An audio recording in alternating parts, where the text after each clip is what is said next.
Alright, so this is another episode with the Ben Shapiro show that I want you guys to take a look at. I haven't really seen it yet, so this is gonna be like a blind reaction to the video. But let's see what it's about. So you've already started to see the press rollout for Disney's Strange World, right? That's going to come out next week, just in advance of Thanksgiving. Presumably, it'll do big box office because parents won't know what to do with their kids over the Thanksgiving Day weekend. So here is your warning: if you're a parent and you do not wish your kids to see a gay teen romance, don't take your kids to see Strange World. Your choice, your kids. I'm just giving you the heads up. Disney has said that they have a not at all secret gay agenda. They said this publicly, openly, in giant meetings. The heads of Disney talked about their trans kid and their non-gender binary kids, and how everybody, your kids, need to be educated in the ways of this sort of subjective individualist sexual culture. It's very important that your kids be indoctrinated into this. Well, we already had Lightyear, which was a dramatic fail at the box office, featuring a lesbian couple targeted at 5, 6, 7-year-old kids. And now Strange World, which is targeted at 5, 6, 7-year-old kids, features a gay teen romance. Isn't this exciting stuff? Because this is what America is truly, the value that I think stands for all of us is gay teen romance for small children. The New York Daily News reported this all the way back in June. Quote, Disney's upcoming adventure film Strange World will feature a gay teen romance, the first in an animated feature. Let me pause it right there. What I don't understand is that why every time they introduce a gay person or a lesbian person into a show, right? And this is a Disney Channel show. Why every time it has to be something sexual? Why can't they just be in the show and then it is what it is? Because if you look, majority of some of Disney Channel shows doesn't always have that when you have a heterosexual person inside of the show. You know what I mean? They're not coming off as sexual, but every time you see a gay person in the show, it has to do, there's some kind of sexual thing that they're trying to show. And to be showing it to the kids, I haven't seen the show, so I can't really say. But according to him and the report that he's reading, you know what I mean, if it is true, that's not something I would want my kid to watch. And there was another show that I saw this for myself too. I try to put it up and let you guys see it. It was this, I think it was like a Disney Channel movie. I might be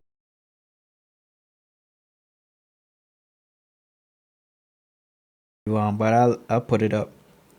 Where it was about Santa Claus and the kids, I guess the elves or the kids or whatever, were holding up their signs saying they were coming in saying we love Satan. And it, they're trying to say it's a joke, you know what I mean? They spell Santa wrong, and they spelled it as Satan, but they say we love Satan on a Disney Channel show. Now, if Disney Channel is where a lot of kids and a lot of families are watching these shows, stuff like that you do not want your kids to watch. You know what I mean? You can't say, hey, I'm gonna let my kids watch Disney Channel anymore because it's a safe channel. No, you got to be watching your child. You got to be watching the show, and you got to make sure that show is proper. You know what I mean? Or it doesn't have certain things inside, because you don't want those kind of things to influence your child or to give them any ideas. So I just wanted to say that, but let's continue. Animation studios. Again, the idea here is that Walt Disney has to please its animation employees. This isn't about pleasing the audiences. Where was the broad parental demand for a gay teen romance for kids? Was that something that parents were clamoring for? Oh man, I definitely need to show my 7-year-old two teenage boys wanting to mac on each other. That's definitely, I think, something that 5-year-olds need to, like, who's that crowd, precisely? Where was the market demanding this sort of stuff? The film, which is scheduled to open next week, will follow 3 generations of a family of explorers and take viewers to a place of infinite mystery, unlike anything you've ever seen. Well, that's a weird promise. Several Hollywood powerhouses have been confirmed as part of the voice cast, including Jake Gyllenhaal, Gabrielle Union, Lucy Liu, Dennis Quaid, and Jabuki Young White. One of the sequences that Disney filmed months ago shows Ethan who's a 16-year-old, flirting with a boy named Diazo in front of his friends, who tease him in a friendly way. His father, Searcher Clade, who is Jake Gyllenhaal, later joins in and embarrasses him in an overeager show of acceptance. It's beautiful, guys. Emmy Award-winning producer Matthew Shigeshi, who saw the sequence, wrote on Twitter the scene is very endearing and it's treated as the most natural thing in the world. The scene describes the son being very shy in front of his boy crush, and his dad comes in and says, "So nice to meet you. My son talks about you all the time," and further embarrasses his son. Very cute. Very cute indeed. If this is the sort of stuff that you wish to teach to your kids, which is the idea that all sexual relationships are of the same moral stature, that all human relationships are equivalent in every available way, and that sexuality is entirely biological, except when it's not biological at all and is fluid. So if you wish to teach your kids that, by all means, take them to see Strange World. And if maybe you don't want to indoctrinate your kids in this crap, perhaps you should stop giving your money to Disney Plus. One of the reasons that we here at DW Plus have decided to dedicate $100 million to children's programming over the next couple of years is because we would like to provide a safe space for our kids. I gotta tell you, it is very difficult. But I do say that, like, I'm just bringing light to what's going on with Disney Channel, but it is not their fault if your child see these things and, get ideas and start to question things at such a young age, which they can't even process that Santa Claus might not be real. So it's really not the TV show's fault, but I blame the parents, because if as parents we're supposed to be protecting our children and the child is subject to the parents, then it's up to the parents to make sure that whatever they're seeing or whatever they're hearing is not detrimental. Now, of course, sometimes that might not always be the case. And so, but at the same time, you still gotta make sure that that Disney Channel or these shows that you're allowing them to watch isn't gonna have any negative impact on them. Isn't gonna have stuff about Satan or about LGBTQ or gender identity, gender dysphoria. Like, you're just gonna confuse the child. At that age, the child don't need to be thinking about, am I a boy or a girl? No, they need to just be living. You're gonna confuse the child, and there are a lot of people that's out there that thinks that at 8 years old, a child can determine if they're a boy or girl. At 8 years old, they can know that. A child that doesn't know whether or not Santa Claus is real. A child that's just learning the alphabets, just learning colors, and just learning to interact with people, somehow is capable of knowing whether or not they should be a boy or girl. No, I don't know, but you got to make that make sense, because it doesn't. But I just want to read a little bit about the Disney Channel spin-off that I told you about, with the kids saying "We love you, Satan." So this is from News Wars. So the incident occurs in the series called Santa Clauses, a Disney Plus spin-off of the popular Tim Allen movies. Each child holds up a letter which is supposed to spell out "We love you, Santa," but a couple of kids end up in the wrong position. Obviously, the scene is intended for comic effect, but it isn't playing well. Alright?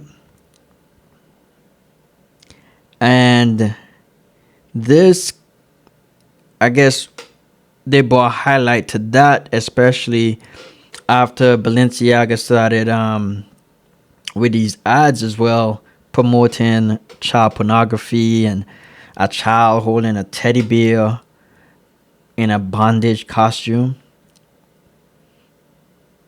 And what's funny is nobody's canceling Balenciaga or the people behind Balenciaga when they are saying these things. But if you go out and say something else that they don't like, then somehow you're going to get canceled.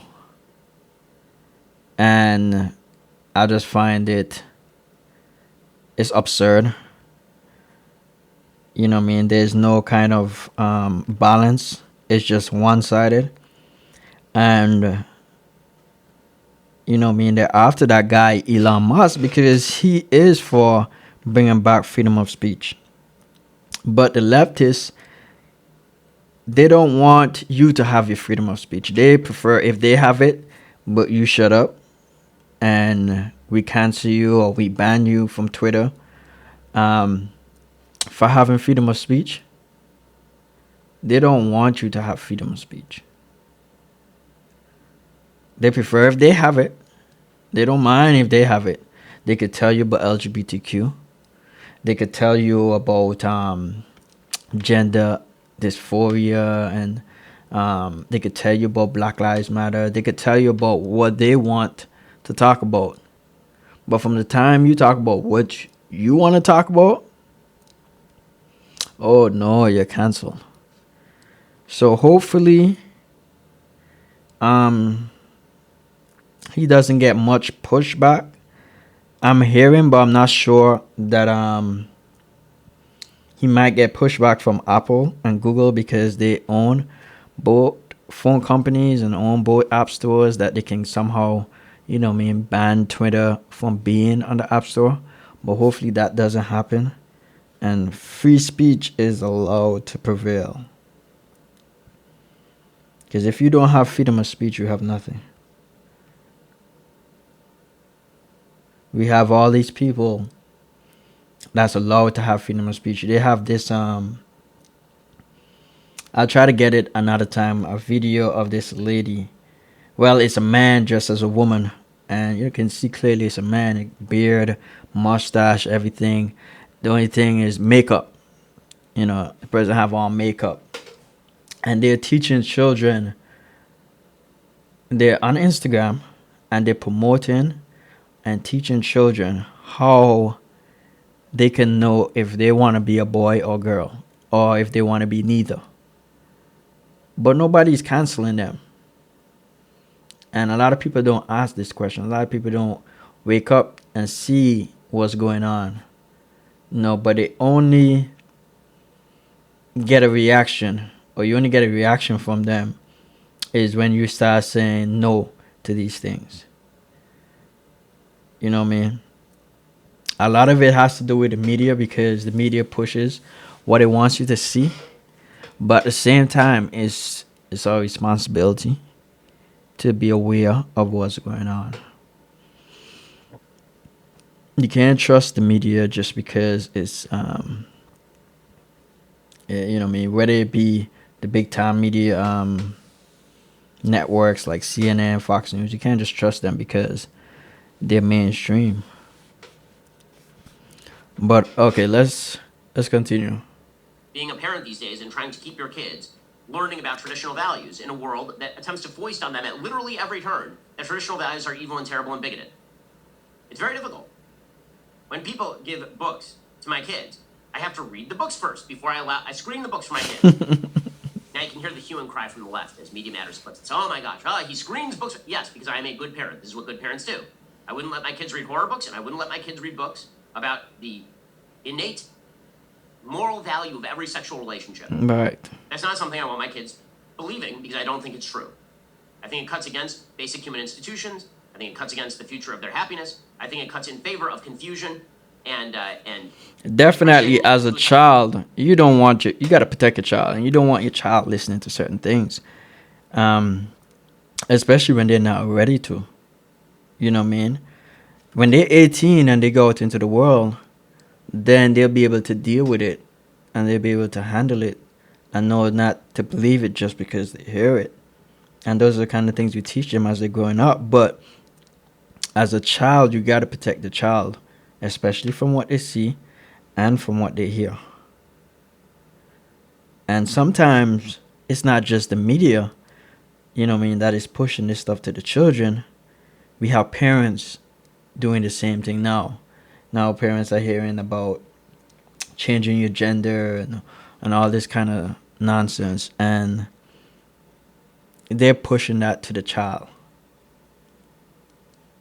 And it's sad, but when that child grows up, they got to forgive the parents for that, because they didn't know any better. Most of them didn't know any better. But it is sad. It is sad. I think that there are a lot of problems with the value system that we've been teaching our kids, as reflected by the increase in depression, suicidal ideation, and confusion in young Americans, teens and preteens. We'll get to more on this in just a second. First, in an economy as volatile as this one is, it's important to have control when you're making a big purchase, like a new car. And this is where very comfortable fashion in purchasing.com/Ben today skip your values. That we are not going to cram down all the values of the progressive left, the transgressive left, on your kids. Disney has no such qualms. In fact, this is their goal. And they've openly stated this is not by accident. They're doing this because this is part of an agenda. If you choose to back that agenda, you're a parent, you can make that choice. But you should at least be informed of the agenda before you take your kids to see stuff like this. Meanwhile, as we say, this is the most important issue on the left right now. As always, the LGBTQ agenda on a social level. This is the quote-unquote new civil rights movement. This is something the left is always looking for, is the new civil rights movement. The civil rights movement was the high watermark of morality for the left. Correctly, because the civil rights movement was excellent. Okay, and then we extended the same rubric of civil rights to a bunch of things that are not the same as race. Sexuality is not the same as race. Sexual behavior is not the same as race. These things are not the same as race. We extended. I don't know if you realize that the civil rights movement wasn't as great as a lot of people think it is. You know what I mean? Especially when you realize what the whole movement was about and how before the civil rights movement, blacks were doing pretty well economically. Imagine, even coming out of slavery, blacks started doing for themselves. You know what I mean? They started working. They started educating themselves, learning to read, learning to write, being self-employed, making their own businesses. You know what I mean? Becoming stable. Fathers were at home, taking care of the finances, and not being a quote unquote deadbeat, like they say. But the father was married to the wife. You know, the father was married to the mother, and the mom would stay at home, take care of the kids, and the father would go out and work and provide. But when that civil rights movement started and the blacks were sold off to the government, now the government became the head of the household.